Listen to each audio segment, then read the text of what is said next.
नमस्कार दोस्तों, बहुत बहुत स्वागत करता हूं आप सभी का आपके अपने चैनल बीकॉम कॉर्नर के ऊपर। आज का वीडियो हर एक स्टूडेंट के लिए बहुत ज्यादा यूजफुल रहने वाला है जिसने रिसेंटली हिंदुस्तान की किसी भी यूनिवर्सिटी के अंदर बीकॉम प्रोग्राम या ऑनर्स के अंदर एडमिशन लिया है।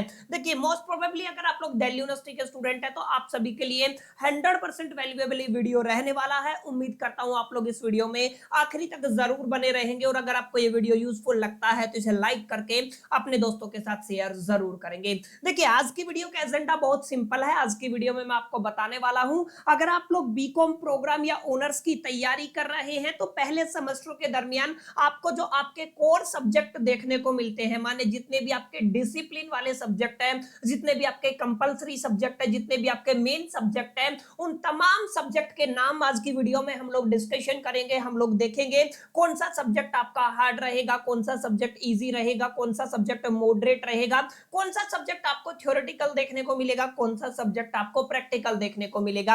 एग्जैक्टली अगर आप लोग दिल्ली यूनिवर्सिटी के स्टूडेंट है तो एसवाल एनसीवेब और रेगुलर के अंदर आपके पेपर का कितना वेटेज रहने वाला है, माने कितने नंबर का आपका पेपर आता है, कितनी यूनिट आपको देखने को मिलती है और कितने मार्क्स का पेपर आपका रहने वाला है। इन शॉर्ट, अगर आप लोग फर्स्ट सेमेस्टर से रिलेटेड अगर आपका कोई भी डाउट है तो वो इस वीडियो में क्लियर होने वाला है। उम्मीद करता हूं आप लोग आखिरी तक जरूर बने रहेंगे। तो देखिए, सिंपल सी बातें करते हैं। टाइटल मैंने रखा है आज की वीडियो का, best book for the BCom program and honour semester 1। BCom के अंदर आप लोग आ जाते हैं। अगर आप लोग ध्यान से देखेंगे तो कोर सब्जेक्ट की अगर मैं बात करूं, डिसिप्लिन वाले सब्जेक्ट की अगर मैं बात करूं और मेन सब्जेक्ट की अगर मैं बात करूं तो आप सभी के पास 3 सब्जेक्ट आपको देखने को मिलेंगे।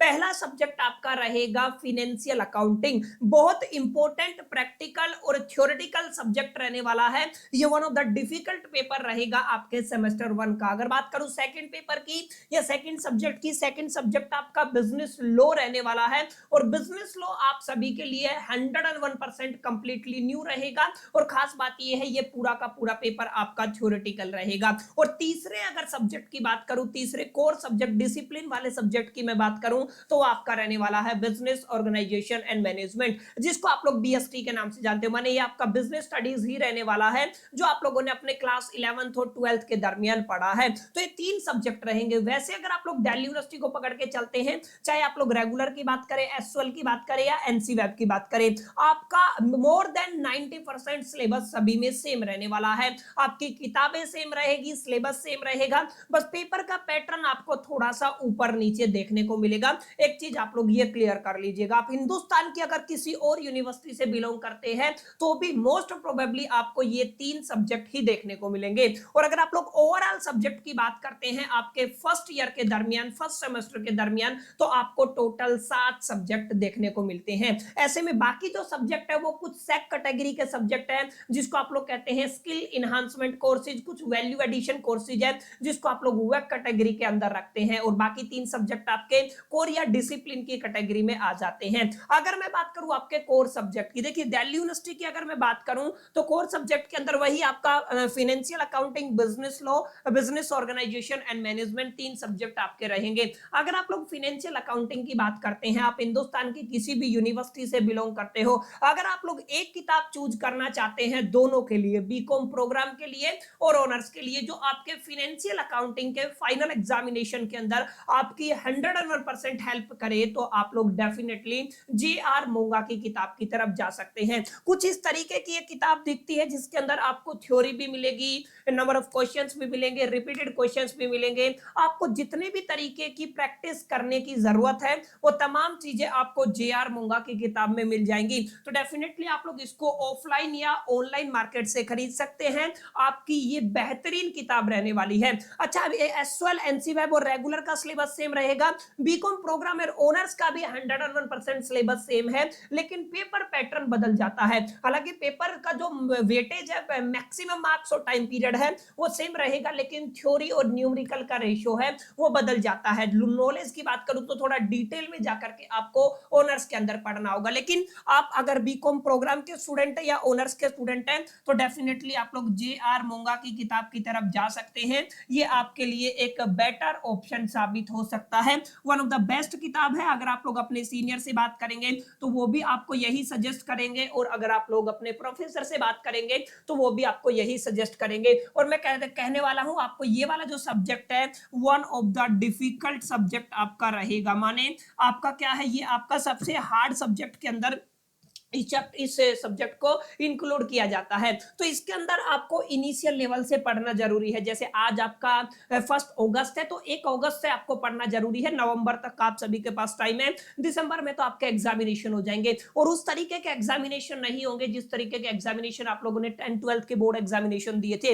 यूनिवर्सिटी का करिकुलम बिल्कुल डिफरेंट होता है, चीजें बहुत ज्यादा बदल जाती है। ऐसे में आपको एक रेलिवेंट चैनल को फॉलो करना जरूरी है, एक ऐसे चैनल को फॉलो करना जरूरी है जो आपको बिल्कुल सही जानकारी प्रोवाइड करे। उसमें आपका हमारा चैनल आपकी काफी हेल्प कर सकता है, बीकॉम कॉर्नर, जिसके ऊपर आप लोग ये वीडियो देख रहे हैं। आप लोग डेफिनेटली चैनल को सब्सक्राइब कर सकते हैं, क्योंकि आपको न केवल पूरा कंटेंट, पूरा कोर्स यहाँ पे फ्री में पढ़ाया जाता है, बल्कि आपकी पेपर के टाइम पे हम लोग आपका मोर देन 85% पेपर प्रेडिक्ट करते हैं। अगर आप लोग देखेंगे अभी जो एग्जामिनेशन रिसेंटली आपके इवन सेमेस्टर के कंप्लीट हुए थे, वहां पर जो हमने पढ़ाया वही पेपर के अंदर आया। तो इसके लिए आपको चैनल सब्सक्राइब करके बेल आइकन प्रेस करना तो बनता है। बहरहाल ये तो आपकी फाइनेंशियल अकाउंटिंग की बात हुई। दूसरे सब्जेक्ट की बात करता हूं, ये है आपका बिजनेस लॉ। देखिए बिल्कुल नया सब्जेक्ट रहने वाला है, और ये पूरा का पूरा थ्योरी बेस्ड सब्जेक्ट रहेगा। अगर आप लोग इसकी किताब खरीदना चाहते हैं तो मैं आपको सजेस्ट करूंगा, डेफिनेटली आप लोग टैक्समैन पब्लिकेशन की तरफ जा सकते हैं।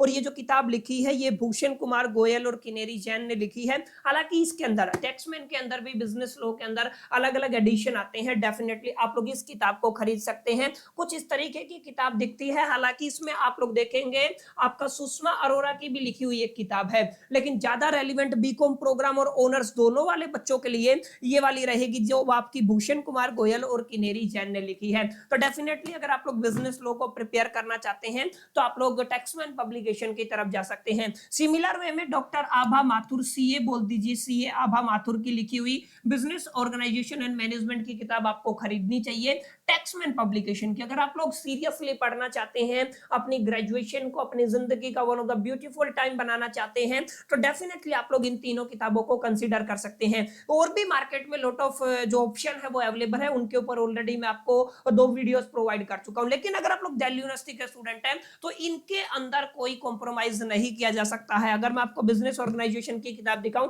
तो ज्यादा मोटी किताब नहीं है, पतली सी किताब, आप लोग डेफिनेटली इसको कंसीडर कर सकते हैं। तो ये 3 सब्जेक्ट हैं जो कोर कैटेगरी के अंदर आएंगे। 4 क्रेडिट का आपका इन तीनों का पेपर रहेगा। मैं कहूं आपके तीनों के पेपर 90 मार्क्स के रहेंगे एनईपी के अकॉर्डिंग, और आपको 3 घंटे का समय दिया जाता है। क्लियर? काफी बच्चे कंफ्यूज होंगे कि सर हम दिल्ली यूनिवर्सिटी के अंदर जब एडमिशन लेते हैं तो एक आपका सीबीसीएस होता है और एक आपका एनईपी होता है, ये क्या लफड़ा? देखिए एनईपी का मतलब है न्यू एजुकेशन पॉलिसी। जिन भी बच्चों ने एडमिशन 2022 के बाद लिया है वो एनईपी के अकॉर्डिंग आएंगे, और जिन भी बच्चों का एडमिशन 2022 से पहले का है वो आपके सीबीसीएस के अकॉर्डिंग आएंगे। तो अभी जो हम लोग बात कर रहे हैं ना वो एनईपी वाले बच्चों की कर रहे हैं, क्योंकि ऑब्वियस सी बात है 2025 में आप सभी ने दाखिला लिया, एडमिशन लिया है, तो आप सभी किस कैटेगरी में आएंगे? एनईपी की कैटेगरी में आएंगे। और जो एस12 माने डिस्टेंस वाले बच्चे हैं, एनसी वेब माने जो female colleges, special female colleges है दिल्ली यूनिवर्सिटी के अंदर, और रेगुलर, सबका सिलेबस सेम रहेगा, पेपर भी ऑलमोस्ट एक जैसे ही होते हैं,